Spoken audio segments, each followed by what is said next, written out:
Bwana Yesu asifiwe. Ninakusalimu sana katika jina la Yesu Kristo mahali popote ambapo upo na utazama na kusikiliza. Karibu sana katika kipindi chetu leo cha Saa ya Faraja katika Kristo. Na leo tuna somo jipya kabisa ambalo linahusu siri ya shukrani. Na shukrani ni nini? Shukrani ni ile hali ya kumwadhimisha Mungu na kumtukuza kwa ajili ya matendo makuu aliyoyafanya kwenye maisha yako, au kwa ajili ya jambo fulani ambalo amelifanya mahali. Na hiyo ndio maana halisi ya shukrani. Na katika Biblia Mungu anapendezwa sana na shukrani. Anapendezwa sana na shukrani. Kitabu kile cha Zaburi ya 50 mstari wa 23 kinaeleza kwamba atoaye dhabihu za kushukuru ndiye anayenitukuza. Kwa hiyo jifunze sana kuwa na moyo wa shukrani katika kila anachokifanya Mungu kwenye maisha yako. Lakini shukrani ni agizo la Mungu ili kudumisha kumbukizi ya matendo yake. Tunashukuru kwa sababu ni agizo la Mungu kudumisha kumbukizi ya matendo yake makuu aliyoyatenda kwenye maisha yetu. Soma katika ile Zaburi ya 78 mstari ule wa kwanza mpaka wa 6. Utaona neno ambalo liko pale litakalokusaidia kufahamu kwa nini watu wanashukuru. Sikote unaenda kanisani kumshukuru Mungu. Anasema katika ile Zaburi ya 78 mstari wa kwanza mpaka wa 8, enyi watu wangu sikilizeni sheria yangu, tegeni masikio yenu kwa maneno ya kinywa changu.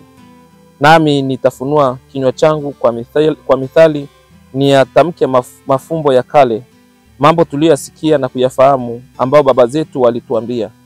Hayo hatukuwaficha wana wenu, huku tukiwaambia kizazi kingine sifa za Bwana na nguvu zake na mambo yake ya ajabu aliyoyafanya. Maana alikaza ushuhuda katika Yakobo na sheria iliweka katika Israeli, aliyowaamuru baba zetu wawajulishe wana wao, ili kizazi kingine wawe na habari. Ndio hao wana watakaozaliwa wasimame na kuambia wana wao, wamwekee Mungu tumaini lao, wala wasiyasahau matendo ya Mungu, bali wazishike amri zake. Kwa hiyo unapomshukuru Mungu ni kukumbuka matendo yake makubwa ambayo ameyafanya kwenye maisha yako. Kwa hiyo jifunze kumshukuru Mungu katika kila hatua.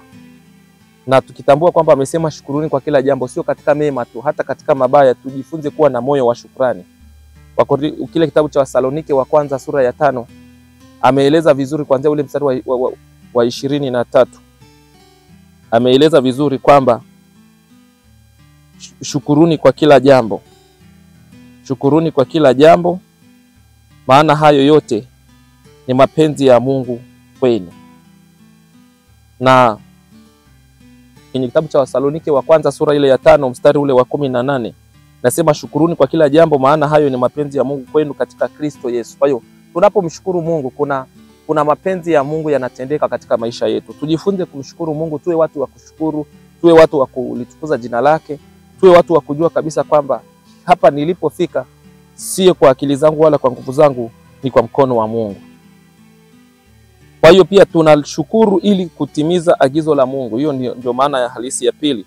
Na ukisoma Zaburi ya 50 mstari wa 23 anasema atoaye dhabihu za kushukuru ndiye anayenitukuza. Kwa hiyo tunashukuru ili kumtukuza Mungu na kumwadhimisha kwa kuzitambua kazi zake. Tunashukuru pia kwa kuzitambua kazi za Mungu anazozifanya kwetu na kwa watu wanaotuzunguka na juu ya kanisa lake. Lakini tunashukuru kwa sababu kumshukuru Mungu ni neno jema. Katika ile Zaburi ya 92 mstari wa kwanza anasema ni neno jema kumshukuru Bwana na kuliimbia jina lake. Kwa hiyo tunamshukuru Mungu kwa sababu ni neno jema katika kumshukuru Bwana. Lakini pia tunamshukuru Mungu kwa sababu ni agizo lake. Neno la Mungu kwenye kile kitabu cha Warumi sura ya kwanza mstari wa 21 linaeleza kwamba tusipomshukuru Mungu watu wanaanza kupotea na kumsahau Mungu. Wanapotea na kumsahau Mungu. Ukisoma hiyo Warumi 1 sura ile 21 mpaka 23 anasema kwa sababu walipomjua Mungu hawakumtukuza wala kujua kwamba wewe ni Mungu, bali walipotea kwa kuzifuata njia zao zisizofaa. Kwa hiyo tusipokuwa na watu wenye mioyo ya kushukuru na kumshukuru Mungu zaidi na zaidi, tunakuwa na hali ya kupotea na hali ya usaulifu katika kusahau matendo makuu anayoyafanya. Kumtukuza Mungu ni pamoja na kumshukuru pia. Kwa hiyo unajua, walipojua ya kuwa ni Mungu hawakumtukuza, maana yake hawakumtolea sadaka ya shukrani. Kwa hiyo kuna sadaka za shukrani za namna nyingi. Unaweza ukatoa sadaka ya kitu chochote, lakini pia sadaka ya maneno yako pia ni sadaka mbele za Mungu. Unapojua kabisa hapa kwa kweli sio nguvu zangu, ni Mungu. Na kwa kweli hata niseme kwenye kipindi hichi, hata hapa tulipo sio kwa akili zangu wala kwa nguvu zangu, ni Mungu. Kwa hiyo hata mimi namshukuru Mungu sana kwa jinsi ambavyo ametusaidia na ametutetea hata sasa. Lakini shukrani ni tabia ambayo Mungu anataka tuwe nayo kama watoto wake. Ukisoma kile kitabu cha Wakolosai sura ya kwanza mstari wa 15, Wakolosai sura ya kwanza mstari wa 15, utaweza kuona kitu ambacho Mungu anasema kwamba tunaposhukuru katika ile neno la Wakolosai, kile kitabu cha Wakolosai sura ya kwanza mstari wa 15, imeeleza zaidi kwamba naye ni mfano wa Mungu asiyeonekana, mzaliwa wa kwanza wa viumbe vyote. Kwa kuwa katika yeye vitu vyote viliumbwa, vilivyo mbinguni na vilivyo juu ya nchi, vinavyoonekana na visivyoonekana, ikiwa ni viti vya enzi au usultani au enzi au mamlaka ya vitu vyote, viliumbwa kwa njia yake na kwa ajili yake. Kwa hiyo manake tunamshukuru Mungu kwa ajili ya kutukuza uumbaji wake na kuzitambua kazi zake alizozifanya katika nchi hii, katika dunia na katika mbingu. Tujifunze kuwa watu wa shukrani katika kila anachokifanya Mungu. Kwa tunapomshukuru Mungu, jambo lingine ni kwamba tunapomshukuru Mungu, maana yake Mungu yupo na anahusika na maisha yetu.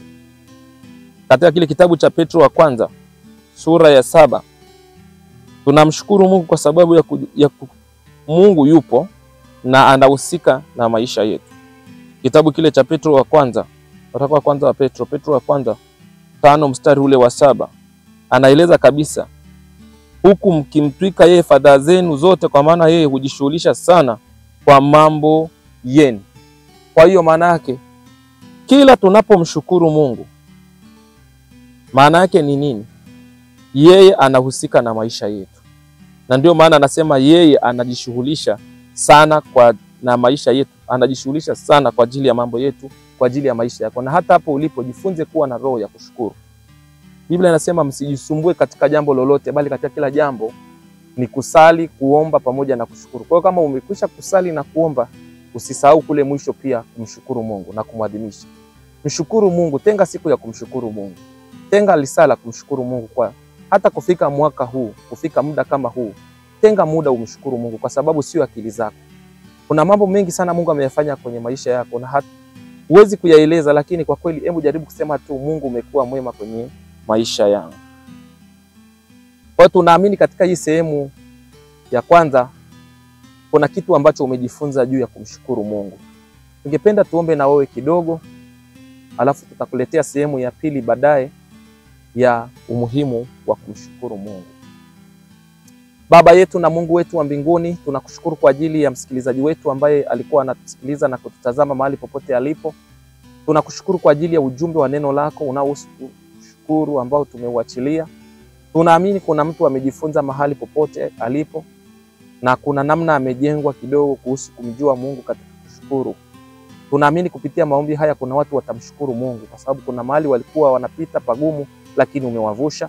Lakini kuna wengine walikuwa wagonjwa sana na watu walipowakatia tamaa, wakaona kabisa kwamba hawa watu hawataweza kuvuka hata mwezi huu, lakini wapo mpaka sasa na wananitazama. Tunakushukuru kwa sababu Bwana, kuna ambaye umemvusha kimasomo, umemvusha kiuchumi, umemvusha katika hatua fulani katika maisha yake. Mungu mwenye nguvu, hatuna maneno mengi ya kujitosheleza, lakini tunasema ni asante kwa sababu wewe una makusudi sana na maisha yake. Na kupitia kipindi hichi amejifunza umuhimu wa kuendelea kukushukuru wewe. Kwa hiyo tunakushukuru sana Mungu, na tunakushukuru sana sana kwa jinsi ambavyo unajishughulisha sana kwa ajili ya mambo yetu.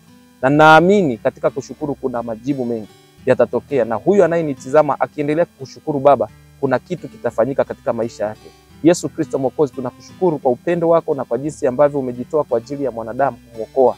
Nakushukuru sana kwa ajili ya siku hii, nakushukuru kwa ajili ya mtazamaji, nakushukuru kwa yoyote yule ambaye Mungu ametumia muda wake kufuatilia kipindi hiki. Naomba umbariki na kumgusa pamoja na familia yake na kazi za mikono yake ukapate kuzibariki. Nakushukuru kwa ajili ya wote wanaohusika kuandaa vipindi hivi. Nakushukuru kwa ajili ya wote Mungu wanaojitoa kwa ajili ya kazi yako.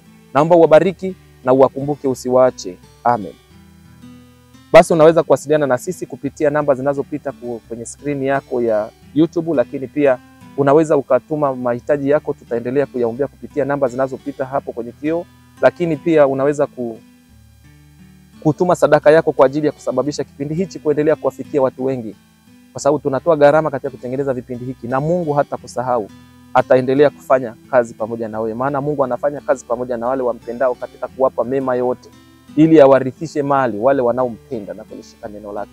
Mungu akubariki sana mahali popote ulipokuwa unatutizama. Amen.